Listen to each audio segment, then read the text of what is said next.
আজকে একটা ছেলে আমাকে দেখাচ্ছে, কে যেন একটা ছেলে মানুষ মাথায় পাগড়ি দিয়ে আছে, ও বলছে যে এরা আগে লাগায় শায়েখ, পরে লাগায় মাদানি, এরা শিক্ষিত বেঈমান। নামের আগে লাগাই শায়েখ, নামের শেষে মাদানি। আহলে হাদিস দাবি করে ওরা শিক্ষিত বেঈমান, ওরা শিক্ষিত বেঈমান। বেটা, বেঈমান কাকে বলে জানো? তোমাকে চ্যালেঞ্জ করলাম, তোমার বাপকে চ্যালেঞ্জ করলাম, তোমার জাতিকে চ্যালেঞ্জ করলাম। দীর্ঘ 32 বছর আমি কোনোদিন কাউকে বলিনি আমি শায়েখ লিখো। মুনাফিক, তুমি চেনো, তুমি কোরআন হাদিস বুঝো। তোমার জাতিকে চ্যালেঞ্জ করলাম, বিগত 50 বছর চ্যালেঞ্জ করলাম। আব্দুর রাজ্জাক বিন ইউসুফ একদিন যে হাদিস বলেছে, সেই হাদিস তোমার বংশে, তোমার জাতি বিগত 50 বছরে কোনোদিন বলেছে কিনা তুমি প্রমাণের জন্য প্রস্তুত হও। আমি আব্দুর রাজ্জাক বিন ইউসুফ। তুমি শিক্ষিত বেঈমান বলো মানে? মুনাফিক, তুমি শিক্ষিত বেঈমান বলো মানে? কে তুমি? দুনিয়াতে মুনাফিক হয়ে বেঁচে থাকার তোমার কি প্রয়োজন? আমি আব্দুর রাজ্জাক বিন ইউসুফ 32 বছর আমি কোনোদিন আমার পরিচয় দিইনি। কোন মায়ের বেটা যদি প্রমাণ করতে পারে আব্দুর রাজ্জাক বিন ইউসুফ একদিন বলেছেন যে শায়েখ লিখেন, আমি জিন্দেগি তার জাতির সামনে কোনোদিন যাব না। শায়েখ মানে কোনোদিন লিখিনি, কোনোদিন বলিনি। মানুষে লিখে, সেটা মানুষের ব্যাপার। আহলে হাদিস আন্দোলনের একজন লোক জাগরণী বলতো, তার নাম শফিকুল ইসলাম জাগরণী। দিনাজপুরে একটা প্রোগ্রামে গেছি, বিজ্ঞাপন পোস্টারে লেখা আছে মুফাসসিরে আল্লামা মুফাসসিরে কোরআন শফিকুল ইসলাম জাগরণী। তা আমি বলছি, আপনি কোরআন মাজিদ পড়তে পারেন? ভালো করে পড়তে পারি না। তো এখন তার নাম লেখা আছে আল্লামা মুফাসসিরে কোরআন। তো কি ও দায়ী না যারা লিখেছে তারা দায়ী?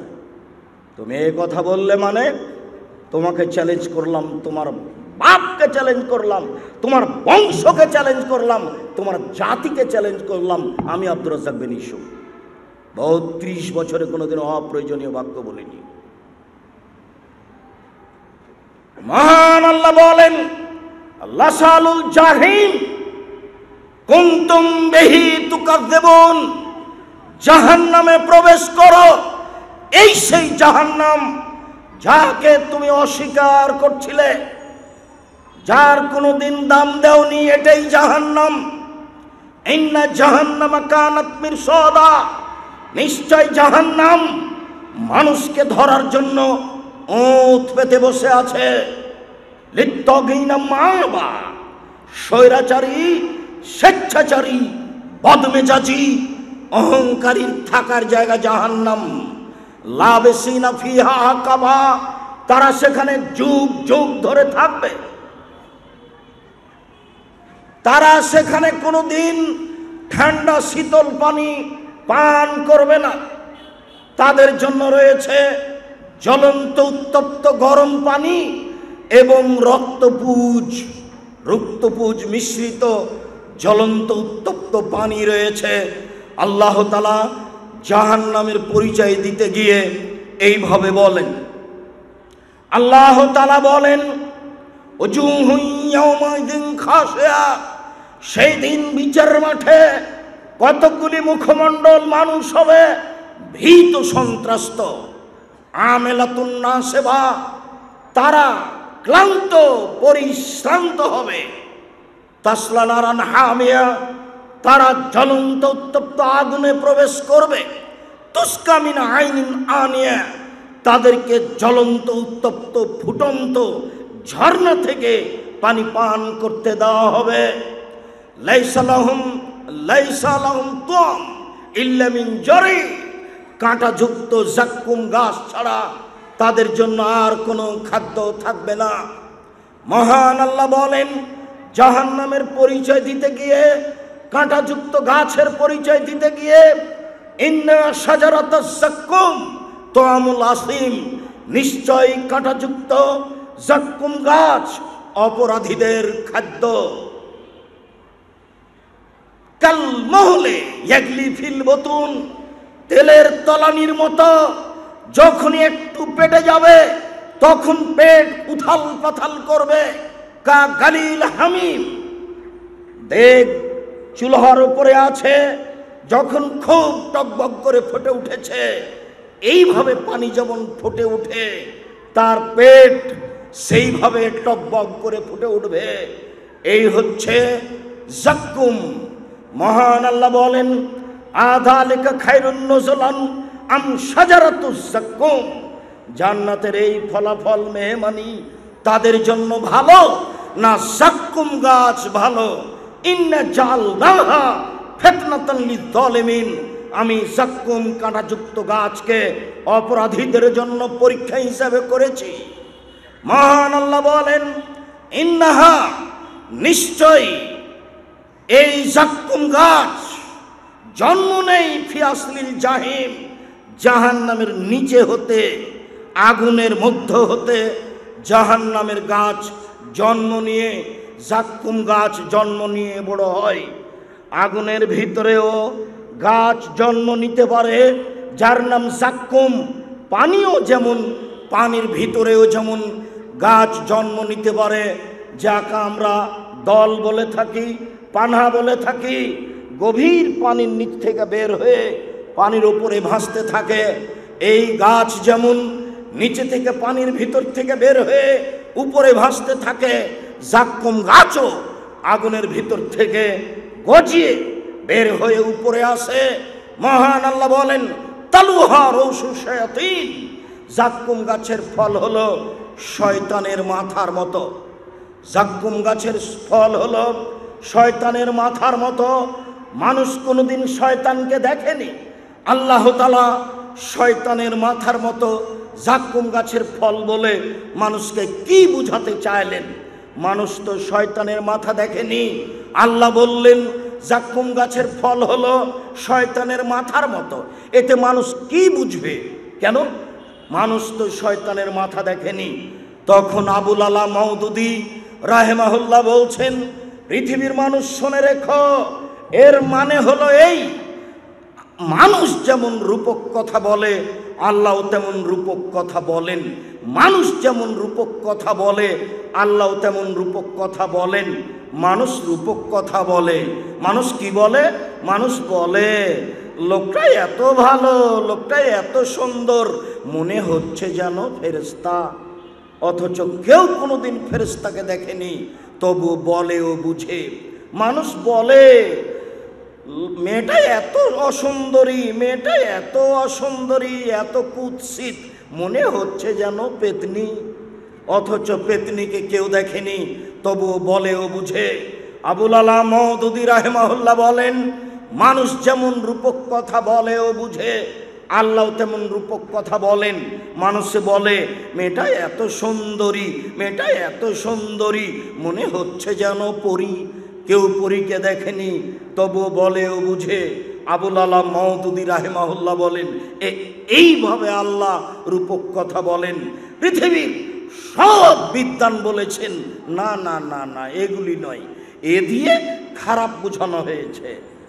শয়তানের মাথা কেউ দেখেনি, তাহলে আল্লাহ বললেন কেন? আল্লাহ বললেন খারাপ বোঝানোর জন্য।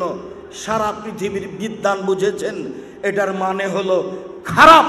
আবুল আলা মওদুদি রাহিমাহুল্লাহ বুঝেছেন যে মানুষ যেমন রূপক কথা বলে ও বুঝে, আল্লাহ তেমন রূপক কথা বলেন ও বুঝেন। ওয়াইলুল লিকুল্লি হুমাযাতিল লুমাযা, ধ্বংস সুনিশ্চিত ওদের জন্য যারা সামনে বদনাম করে, যারা পিছনে বদনাম করে। জীবনের জন্য ভুলে যান, কোনোদিন মানুষের পিছনে লাগবেন না, মানুষের বদনাম করার প্রয়োজন নেই।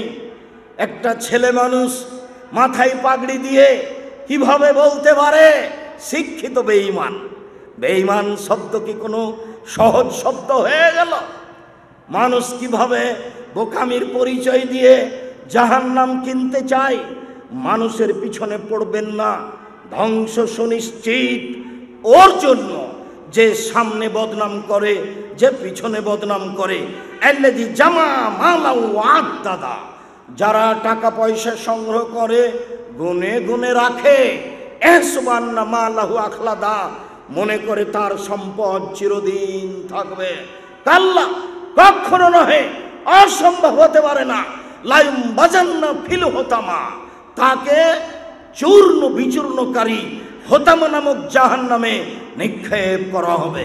আমাদরা কামাল হোতামা, মুহাম্মদ সাল্লাল্লাহু আলাইহি সাল্লাম, আপনি কি বলতে পারেন চূর্ণ বিচূর্ণকারী হোতামা নামক জাহান্নাম কি? মুহাম্মদ সাল্লাল্লাহু আলাইহি সাল্লাম, আপনি কি বলতে পারেন চূর্ণ বিচূর্ণকারী হোতামা নামক জাহান্নামটি কি? আমি বলি নারুল্লাহিল মৌকাদা, তা হচ্ছে জ্বলন্ত উত্তপ্ত আগুন। জাহান্নাম বলতে জ্বলন্ত উত্তপ্ত আগুনকে বলা হয়। মহান আল্লাহ বলেন, ফাম্মা মান খাফফাত মাওয়াজিনুহু, বিচার মাঠে যার নেকির পাল্লা হালকা হবে, পাপের পাল্লা ভারী হবে, তার থাকার জায়গা হবে অতীব গভীর গহ্বর হাবিয়া। আমাদরাকা মা হিয়া, মুহাম্মদ সাল্লাল্লাহু আলাইহি সাল্লাম, আপনি কি বলতে পারেন গভীর গহ্বর হাবিয়া নামক জাহান্নামটি কি? আপনার কি জানা আছে হাবিয়া নামক জাহান্নামের পরিচয়? আমি বলি নারুন হামিয়া, তা হচ্ছে জ্বলন্ত উত্তপ্ত আগুন। জাহান্নাম বলতে জ্বলন্ত উত্তপ্ত আগুনকে বোঝানো হয়। মহান আল্লাহ বলেন, সাউসলিহে সাকার, অচিরে আমি তাকে সাকার নামক জাহান্নামে নিক্ষেপ করব। আমাদরাকা মা সাকার, মুহাম্মদ সাল্লাল্লাহু আলাইহি সাল্লাম, আপনি কি বলতে পারেন সাকার নামক জাহান্নাম কি? সাকার নামক জাহান্নামের পরিচয় আপনার কি জানা আছে? আমি বলি লা তুবকি ওয়ালা তাজার, সাকার এমন একটি জাহান্নাম যে মানুষকে ছাড়বেও না, যে মানুষকে মারবেও না, যে মানুষকে ছাড়বেও না, যে মানুষকে মারবেও না, এর নাম সাকার জাহান্নাম। এইটা আল্লাহ অন্য জায়গাতে বলেছেন, লা ইয়ামুতু ফিহা ওয়ালা ইয়াহিয়া, মানুষ জাহান্নামে মরবেও না, মানুষ জাহান্নামে বাঁচবেও না, মানুষ জাহান্নামে মরবেও না, মানুষ জাহান্নামে বাঁচবেও না। এই কথাটা আল্লাহ অন্য জায়গাতে বলছেন, ওয়াতিহিল মাউতু মিন কুল্লি মাকানিন ওয়া মা হুয়া বিমাইয়্যিত, জাহান্নামে মানুষকে মরণ চতুর্দিক থেকে ঘিরে ধরবে। জাহান্নামে মানুষকে মরণ চতুর্দিক থেকে ঘিরে ধরবে, কিন্তু মানুষ জাহান্নামে মরবে না। আল্লাহ তাআলা বলেন, ইন্নাহা লাযা নাযাতুল লিশাওয়া, নিশ্চয় লাজা নামক একটি জাহান্নাম রয়েছে যা মানুষের চামড়াকে ঝলসিয়ে দিবে। আল্লাহ তাআলা বলেন নাযাতুল লিশাওয়া, ওরা চামড়াকে ঝলসিয়ে দিবে। আলাইহা তিসা আশার, সেই জাহান্নামের পাহারাদার 19 জন ফেরেশতা দিয়ে জাহান্নাম তদারকি করা হয়। 19 জন ফেরেশতাকে জাহান্নামের মালিক হিসাবে দায়িত্বশীল করা হয়েছে। সম্মানিত দিনী ভাই বোন, জাহান্নামের পরিচয় দিচ্ছিলাম আপনার কাছে। আল্লাহ তাআলা বলেন, ইন্না লাদাইনা আনকালা ওয়া জাহিমা, নিশ্চয় আমার নিকট রয়েছে দুর্বহ বেড়ি, দাউ দাউ করে জ্বলতে থাকা আগুন জাহান্নাম। নিশ্চয় আমার কাছে রয়েছে দুর্বহ বেড়ি, মানুষকে ডান্ডা বেড়ি দেওয়া হবে জাহান্নামে, তা হবে খুব বেশি ভারী। আমার নিকটে রয়েছে দাউ দাউ করে জ্বলতে থাকা আগুন। এই কথা বলার পরে আল্লাহ তাআলা বলেন, তামুন জাগুসা, আমার কাছে রয়েছে কাঁটা যুক্ত খাদ্য, আদামান আলিমা, আমার কাছে রয়েছে কষ্টদায়ক ভয়াবহ শাস্তি। মহান আল্লাহ বলেন, লাইসা তাম ওয়ালা তামুন ইল্লা মিন গিসলিন, পাপীদের জন্য শুধুমাত্র রক্তপুঁজ ছাড়া, পাপীদের জন্য রক্তপুঁজ ছাড়া অন্য কিছু খাওয়ার থাকবে না, এরই নাম জাহান্নাম। সম্মানিত দিনী ভাই বোন, সংক্ষিপ্তভাবে আপনার সামনে আমি জাহান্নামের পরিচয় পেশ করছিলাম। এবার একটু রাসূল সাল্লাল্লাহু আলাইহি সাল্লামের পক্ষ থেকে জাহান্নামের পরিচয় পেশ করি। রাসূল সাল্লাল্লাহু আলাইহি সাল্লাম বলেন, ইন্না সাখরাতাল আযীমা লা তুলকা মিন শাফিরে জাহান্নাম। বিশাল একটা পাথর খণ্ড, কথার কথা 1 কোটি মণ ওজনের একটি পাথর যদি জাহান্নামের মুখে ছেড়ে দেওয়া হয়, তাহলে নিচে পৌঁছিতে সময় লাগবে 70 বছর। সম্মানিত দিনী ভাই বোন, একটা পাথর যদি 1 কোটি মণ ওজনের 1 ঘন্টা নিচে যায়, কত কিলো যেতে পারে? যদি 1 দিন যায়, কত কিলো যেতে পারে? যদি 1 মাস যায়, কত কিলো যেতে পারে? যদি 70 বছর যেতে থাকে, কত কিলো যেতে পারে? মানুষের খাতা কলমে তা হিসাব হবে না। এগুলো আল্লাহর আদেশে চলে, এর নাম জাহান্নাম। রাসূল সাল্লাল্লাহু আলাইহি সাল্লাম বলেন, সারা পৃথিবীর মানুষ, আদম থেকে নিয়ে কিয়ামত পর্যন্ত, ইবলিস থেকে কিয়ামত পর্যন্ত সব জিন, সব মানুষ একসাথে যদি জাহান্নামে ঢোকে, দরজায় সমস্যা হবে না। এর নাম জাহান্নাম।